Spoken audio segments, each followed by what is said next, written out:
Monday, December 2nd, 2024. It's a little echoey in here. I apologize. But over the weekend, Papa Joe gave a pardon to his only living son, Hunter. And people are losing their minds, which is absolutely fucking ridiculous. Of course, the Republicans are all going to pounce on this whole thing of, it's not just, some people are above the law, blah, blah, blah, blah, blah, hypocrisy, hypocrisy, hypocrisy, including our friend Amy Alyssa Farfalla Griffin, who can go fuck herself with this, I'm so disappointed, it sets a precedent, blah, blah, blah. Whoopi is 100% correct. This happens in every presidency. Bill Clinton pardoned his own fucking brother who stole like $250,000. There's much bigger criminals that have been pardoned by presidents that have not tainted their legacy or really even been noticed, other than a small line item. The fact that the Republican Party wants to make a big deal out of this is just part of their giant hypocrisy machine. No, Alyssa, it isn't about precedent, and no, it doesn't fuel Trump and all this bullshit. They've already got enough fuel.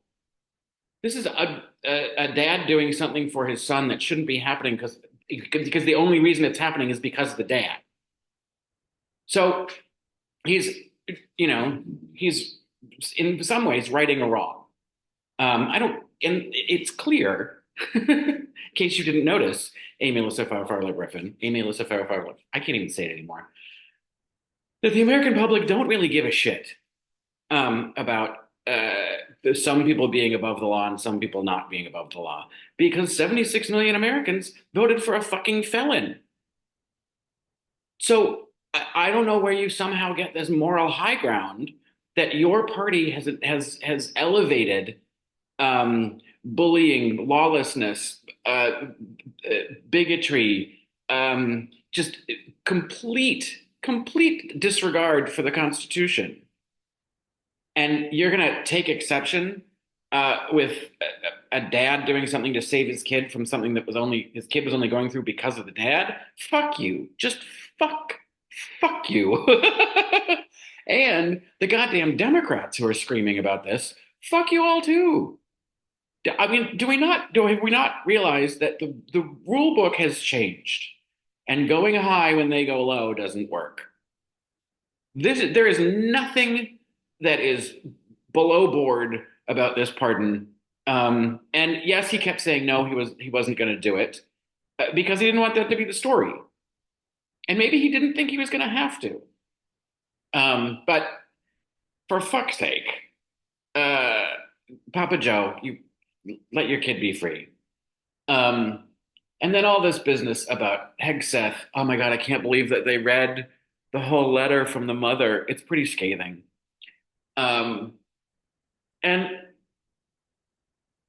I think it was Anna who said the Senate needs to just, they can't rest on their laurels saying, hey, we got Matt Gaetz out of the way.